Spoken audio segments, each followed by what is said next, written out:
अजय साहित्यिक मंच द्वारा आयोजित परिचर्चा में वाक्य कथा की प्रासंगिकता पर चर्चा हुई। वाक्य कथा के प्रवर्तक ब्रजेश मालवीय योगेश्वर ने कहा कि आज के पाषाण हृदय व्यक्ति की संवेदनाएं जागृत करने में वाक्य कथाएं कारगर हो सकती हैं। डॉक्टर प्रीता पनवार ने वाक्य कथा को हिंदी साहित्य की नवीन खोज बताया और इसके व्यापक प्रचार प्रसार पर बल दिया। कार्यक्रम में वरिष्ठ साहित्यकार डॉक्टर वेद प्रकाश व्यथित, डॉक्टर बबीता गर्ग, कविता अदलखा और पूर्व IPS विनोद कौशिक ने भी अपने विचार व्यक्त किए। अकेलेपन की तो परिभाषा, एक व्यक्ति दूसरी अभिलाषा।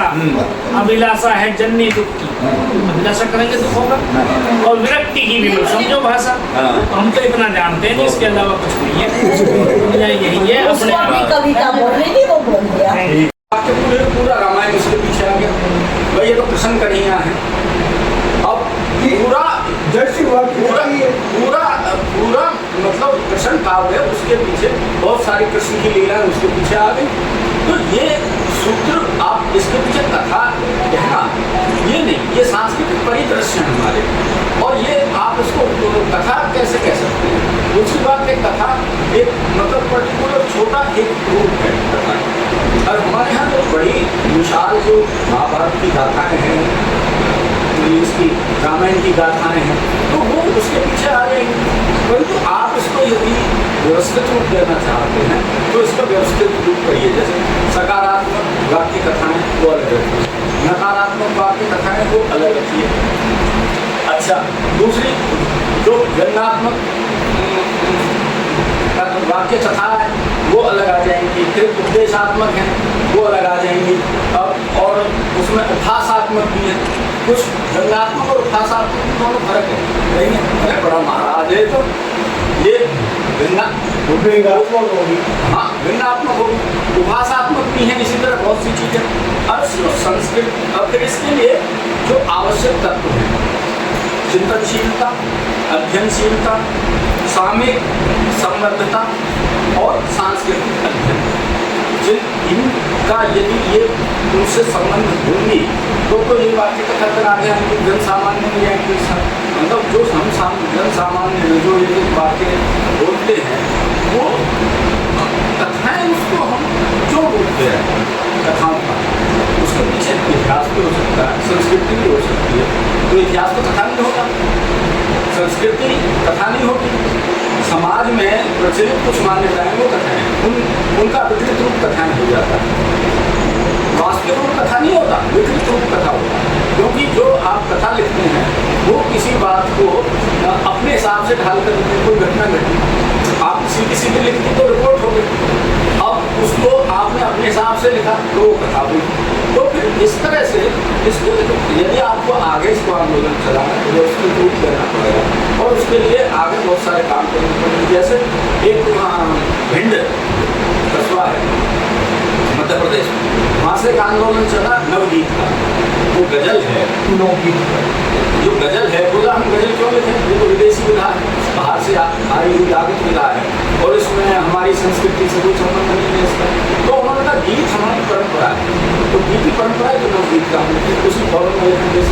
यदि आप गजल कह के लिखते हैं तो उर्दू वाले कहेंगे इसमें तो हुक्म गिर गया है, इसमें वजन नहीं है, इसमें थम नहीं है, इसमें व्याकरण नहीं है, बहुत सारी चीज़ें आ जाएंगी।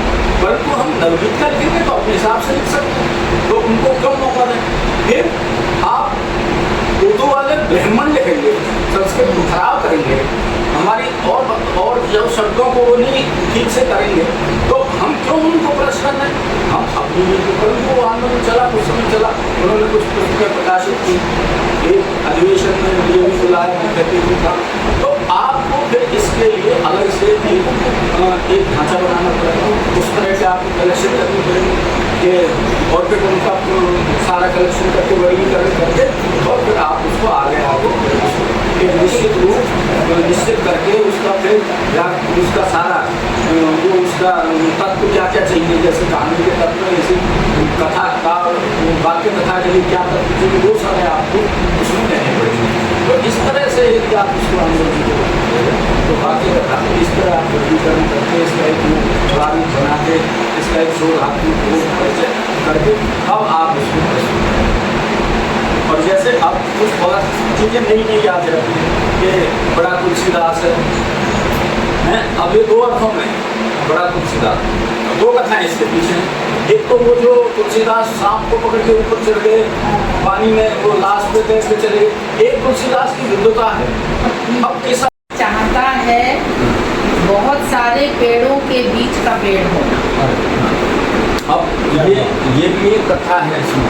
अब इसमें कथा क्या है मान, पेड़ चाहता है। अब इसके अलग अलग संदर्भ हो सकते हैं। अब इनका संदर्भ कुछ और होगा, मेरा कुछ इसका और होगा, संदर्भ इनका- हाँ ये अपना करो, ये थोड़ी साहित्य की विशेषता यही है कि उसके विभिन्न अर्थ निकले, मंतव्य अलग हो। मतलब लेखक क्या कह रहा है जरूरी नहीं वही बात हो, वो जो पाठक है या श्रोता है वो उसके अपने हिसाब से भी अर्थ निकाल सकता। यही उसकी चलो सफलता है। एक गीत की पंक्ति मैं बताती हूँ, अब उसको आप वाक्य कथा कर सकते हैं। मन की बात बता देने से मन हल्का हो जाएगा। अरे वाह, क्या बात, क्या बात, क्या बात, एक ही वाक्य अभी तो आया था। क्या बात। नहीं देखो, अब इसमें कथाएं दो तरह की होती है। अब इसमें मानसिक, एक तो भावनात्मक होगी, एक इतिहासात्मक होगी। जैसे मंथरा की बात कही तो उसमें पूरी रामायण आ गई।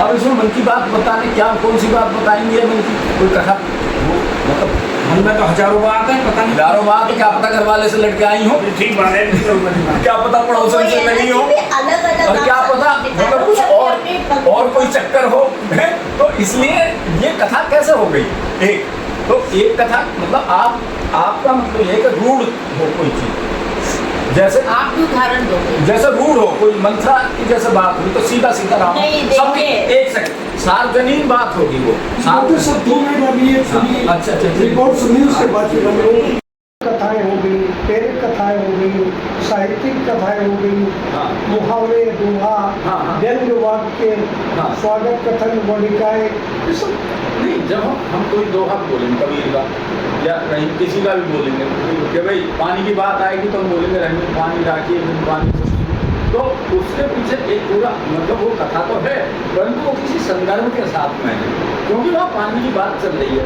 उसको स्वतंत्र रूप कैसे देंगे आप, उससे अलग हटा के उस संदर्भ को आप कैसे अलग स्वतंत्र रूप देंगे? संदर्भ तो आपको रहना पड़ेगा, आप देह तो चाहिए आप जैसे ही शब्द जल में रह गए मगरमच्छ से गए।